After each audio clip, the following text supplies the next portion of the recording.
problema geralmente é meu óculos. O óculos ele fica meio.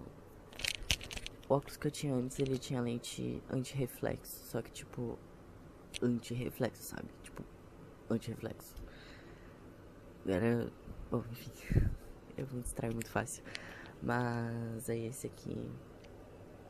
Ele tem muito reflexo, então pra gravar, tirar foto é melhor tirar mesmo. Infelizmente, porque hoje eu trouxe um livro pra falar sobre hoje, então é o segundo episódio do Lendo Meu Dia. E esse episódio é sobre esse livro que eu matei numa sentada, ou melhor, ele me matou. Eu li ele inteiro ontem. Não foi realmente numa sentada assim, tipo, sentei ele na rua e li por 3 horas e deu. Eu fui lendo ele ao longo do dia. Eu fiz pausas em alguns momentos, até porque também tinha gente em casa, então algumas coisas eu fui fazer com companhia e tal. Só que quando engatou assim, sei lá, nas páginas 70, 80, eu já não conseguia parar, sabe? Então, tipo, não importa se chegasse alguém por perto, eu ia seguir lendo, e inclusive eu tava, tipo, bem no fim, assim, faltava, sei lá, 20 páginas pra terminar, 15, e aí começou a ter muito barulho, aí eu me levantei, foda-se, assim, no meio, saí, fui pro quarto terminar, porque não tinha como, eu senti, assim, eu me senti muito engajado com a história, eu achei um livro muito bom, tá? Enfim, essa introdução foi, na verdade, já muito dentro do que eu vou falar no vídeo. Eu achei que eu ia fazer uma introdução mais tipo: oi, eu sou o Pedro Lucas e, enfim, esse é o segundo episódio do Lendo Meu Dia. Mas, voltando agora, o livro é Corpo Desfeito, da... Eu acho que é Jarid, que fala, Jarid Arraes. Acredito que seja assim. Que ela é de Juazeiro do Norte, que é exatamente onde essa história se passa. Pelo que eu li brevemente sobre ela, sobre essa obra, ela teve o livro de estreia dela, que é o Redemoinho. Eu esqueci o nome, eu vou colocar depois aí na legenda. Que é de crônicas, é uma coletânea de crônicas. E pelo que eu li, tá? Eu posso estar falando merda, mas pelo que eu li, ela sentiu falta dessa representação de um sertão, de um interior nordestino. Ela é do Ceará, né? É. Essa representação de um sertão, que é o que ela quis trazer, um sertão urbano, um interior urbano, como eu li ali no site, que depois eu vou colocar o link porque eu esqueci qual era o site. Mas enfim, realmente eu acho que condiz muito. Mas enfim, eu vou tentar dar uma resumida no livro, só que sem dar spoiler, porque eu acho que a maioria das pessoas não gosta. Eu, particularmente, não vejo tanto problema dependendo do nível do spoiler. Então, claro, spoiler, assim, muito absurdo, uma coisa, sabe, uma reviravolta da história eu não vou contar, porque eu acho que nem faz sentido, entendeu? Mas, bom, Corpo Desfeito conta a história de uma menina, Amanda, em torno dos 12 anos. Eu lembro que ela citou ter 12, mas eu acho que ela foi crescendo, assim, talvez até uns 15. Ela vem de uma família pobre e totalmente desestruturada. Então, ela vive com a mãe dela e a avó dela. O vô dela era um homem tenebroso, tá? Que cometia violências, assim, extremas com a avó dela. Inclusive com a mãe dela também, porque ele, na cabeça dele, a mãe dela não era filha dele. Ele inventou isso por conta de características da aparência da filha dele, que não parecia com ele, parecia com o vizinho, e aí ele entrou nessa pira absurda. Então a história também passa por muitas questões de violência de gênero, de violência contra a mulher, violência doméstica, para além da violência infantil, que é o tema central. O Joaquim chorando aí. Tá me distraindo um pouco esse choro. Só um pouquinho. Enfim, então o livro perpassa essa questão da violência de gênero. O vô dela é uma pessoa ridícula. Então ele não vive com elas, ele sai, ele faz o que ele quer, gasta o dinheiro, ele não investe nada em casa, ele se recusa, inclusive, a investir esse dinheiro em casa. Então, a avó tem uma... Eu esqueci o nome da doença, mas é disritmia, talvez. Uma doença de coração. Ela tem uma doença de coração, o coração bate muito lentamente. E isso é a desculpa que ela usa pra nunca trabalhar pra casa. A Amanda até cita numa parte do livro que pra juntar o vô bêbado caído na sarjeta, ela tem força pra carregar ele no carrinho de mão, mas pra fazer qualquer trabalho o coração dela não aguenta. E a mãe é uma mulher extremamente dedicada, ela não revida, sabe? Ela também sofre essas agressões do pai dela e da mãe dela, em alguns momentos, agressões da parte da mãe dela, né, da parte da avó, são um pouco mais verbais, assim, são um pouco mais... Não são agressões físicas, sabe, necessariamente, mas existe ali uma negligência, existe uma ignorância muito grande, e a mãe da Amanda é simplesmente, sabe, e aí esse é o ponto da trama. Isso não é um spoiler, porque é no começo do livro, tá? Mas a mãe da Amanda morre. Em um determinado momento, a avó da Amanda começa a ter sonhos, assim, visões, alucinações, não sei.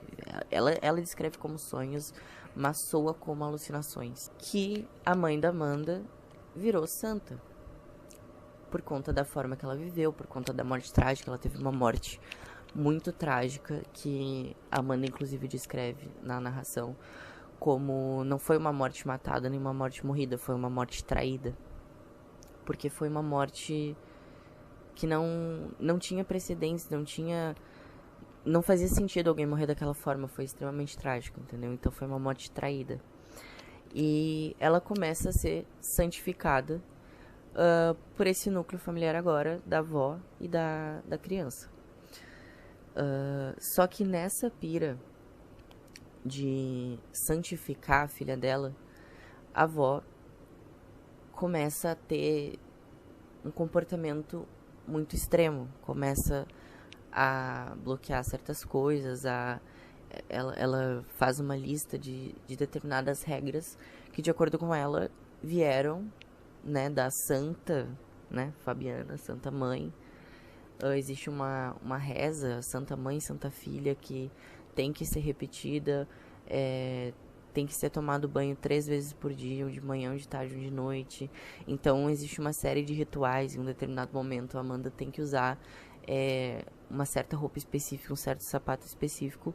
Isso tudo supostamente amando da mãe dela morta. E como a Amanda não consegue falar com a mãe dela, não sonha com a mãe dela. Eu até marquei aqui isso aqui é num contexto que a avó propõe um jejum, né, por serem devotos àquela santa. Como eu desejava sonhar com manhinha. Isso a Amanda falando, a criança. Não qualquer sonho. Eu sempre sonhava com cenas do passado ou com coisas que expressavam minha saudade. Eu queria a santa do presente, a que falaria comigo frases novas. Pensei que talvez essa dedicação intensa ao jejum pudesse me presentear com um dom. Então tu vê que ela começa a entrar nessa pira da avó dela, porque ela precisa de qualquer forma a se agarrar ao que ela tem da mãe dela, porque as memórias que ela tinha da mãe dela foram levadas embora, os presentes que ela recebeu da mãe dela de verdade foram levados embora, porque na cabeça da avó dela aquilo não era o que a mãe dela queria. Então ela teve a mãe dela brutalmente morta, brutalmente retirada da vida dela, as memórias brutalmente retiradas da vida dela, e elas vinham sendo substituídas por crenças que surgiram na cabeça da avó dela, e isso era a única coisa que ela tinha para se agarrar na mãe dela. Então ele é um livro extremamente pesado, sabe?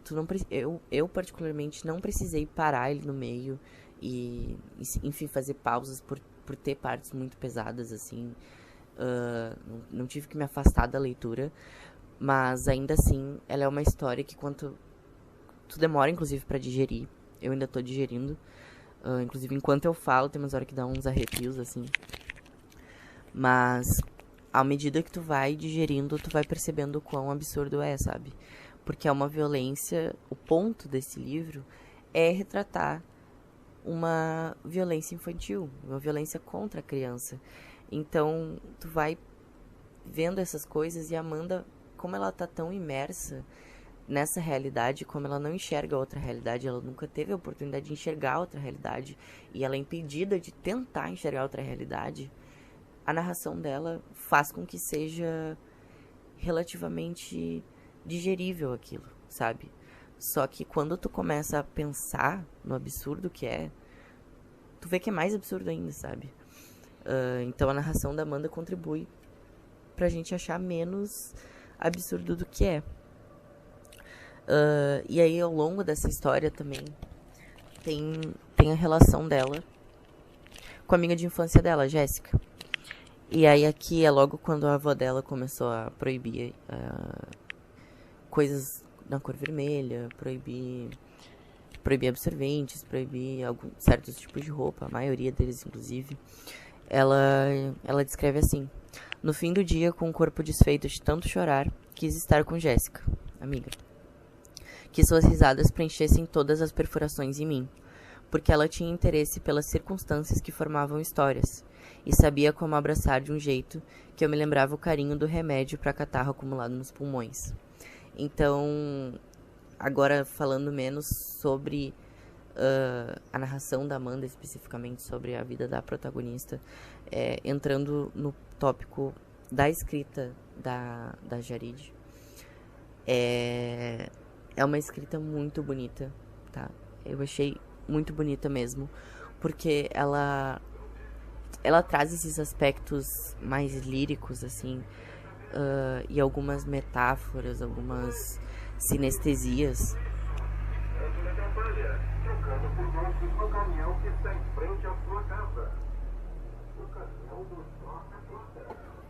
Esqueci, eu fugi completamente. Fugi completamente do assunto, agora não lembro o que eu ia falar. Mas... era sobre a escrita. Ela traz esse liricismo, essa sinestesia, essa... Eu não sei, é uma coisa tão bonita, sabe? Porque eu fico imaginando a conexão que a Jarid tem com a Amanda. Não no sentido de... eu suspeito que seja uma autobiografia disfarçada. Não é sobre isso, sabe? Mas é no ponto de... Eu ia lendo aquela história e eu não conseguia acreditar que não era uma história de verdade. Porque ela era tão profunda, tão bem escrita e tão bem elaborada. E os sentimentos daquela criança eram tão crus, sabe? Tão bem descritos. Que não tinha como aquela personagem não ser de verdade, sabe? Eu acho que isso que tornou a história mais... Inclusive mais pesada, porque tu sentia uma veracidade lendo, sabe? Eu sentia aquilo... Era algo real, aquilo me parecia uma criança que escreveu e eu tava lendo, sabe? Uma criança de 12 anos, né? 13, enfim, não uma criança pequenininha. Mas eu sentia uma verdade naquilo. Então, a escrita é muito boa, ela é muito bonita e ela é uma escrita também simples. Simples no sentido de... Não é difícil prestar atenção no livro, sabe? Ela não usa palavras complexas. Ela, inclusive, usa palavras que eu não conheço, por ser regionais, por ser expressões regionais, por ser palavras regionais. Mas isso não atrapalhou em nenhum momento a história. No contexto eu consegui entender, ou depois eu fui olhar. Mas a escrita eu achei muito boa.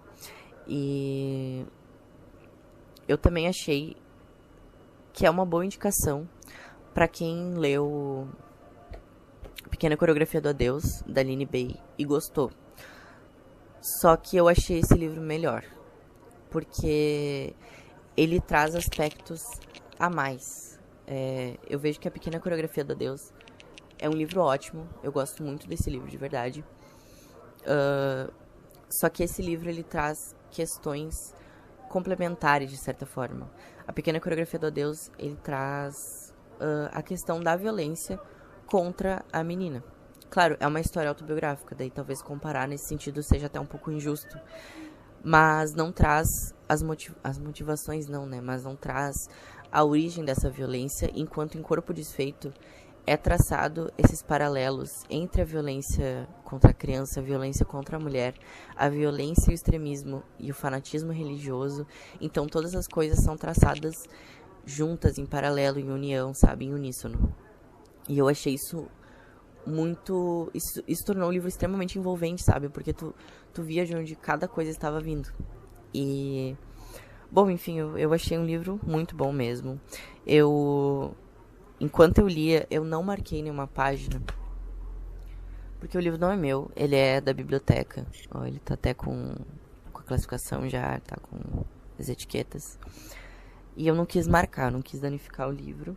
Então aqui eu coloquei só uns post-it pra me achar, pra mostrar aqui no vídeo.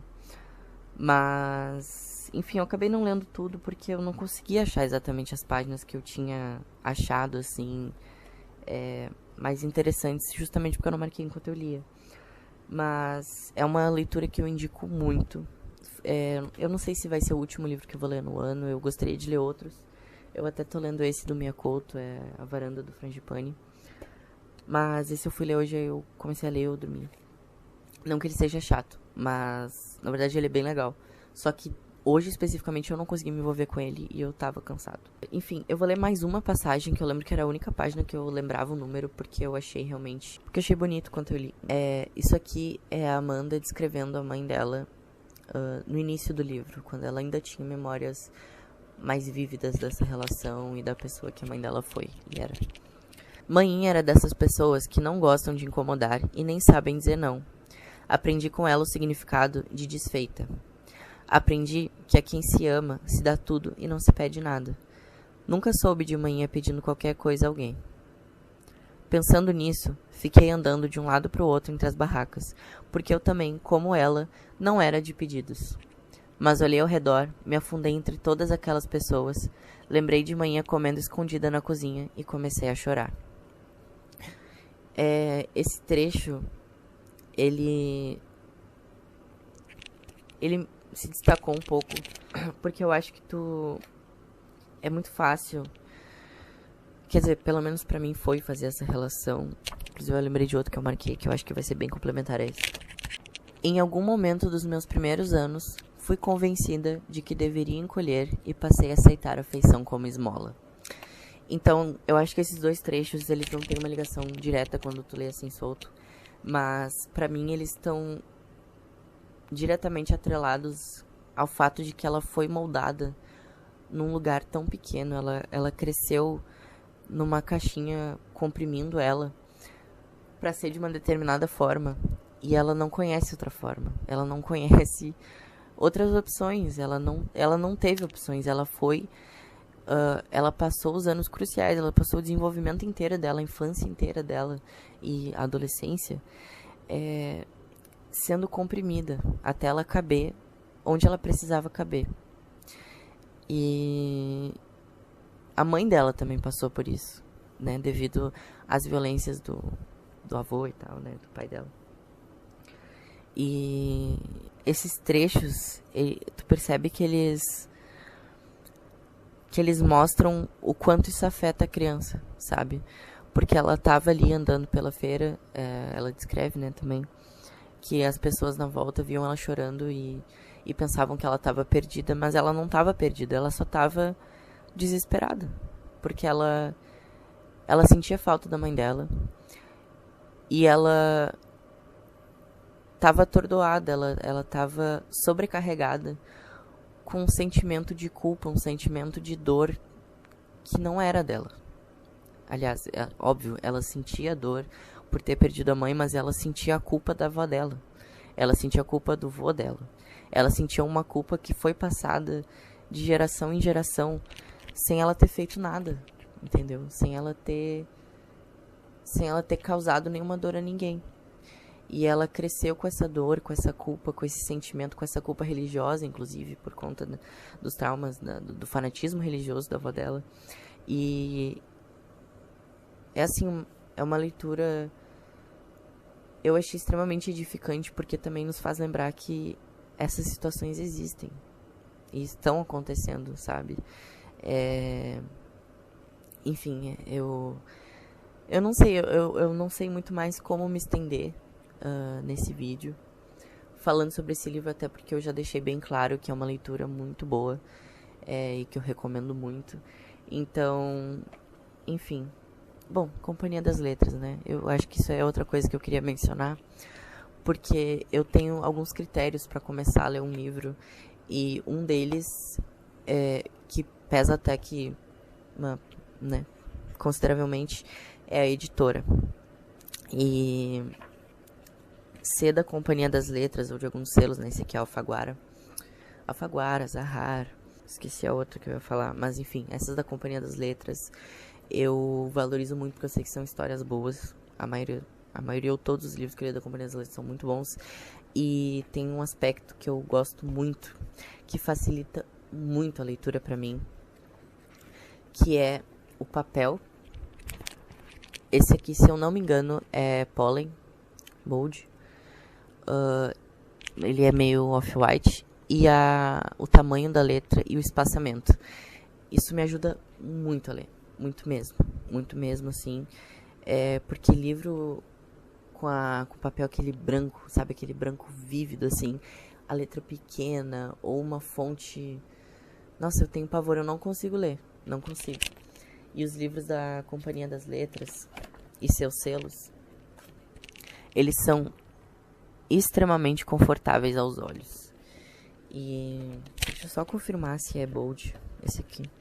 Ó, essa obra foi composta pela Adobe Garamond e impressa em offset pela gráfica seu papel Pollen Bold da Suzano. Ou seja, qualidade absurda. Como eu faço parte, né, das pessoas, né, que em algum momento participa da aquisição de obras, nessa seleção para aquisição de obras da biblioteca onde eu peguei emprestado. Eu sei que é um livro caro. A Companhia das Letras tem livros caros, mas a gente sabe que são de muito boa qualidade. Se eu tivesse dinheiro, eu compraria. Mas como eu não tenho, eu pego de bibliotecas, inclusive uso em bibliotecas. E eu acho que é isso, né? Já elogiei muito o livro, já elogiei a autora, que eu quero ler mais coisas, mais obras dela.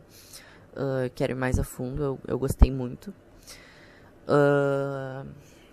Falei bem da editora, falei bem da autora, falei bem do livro.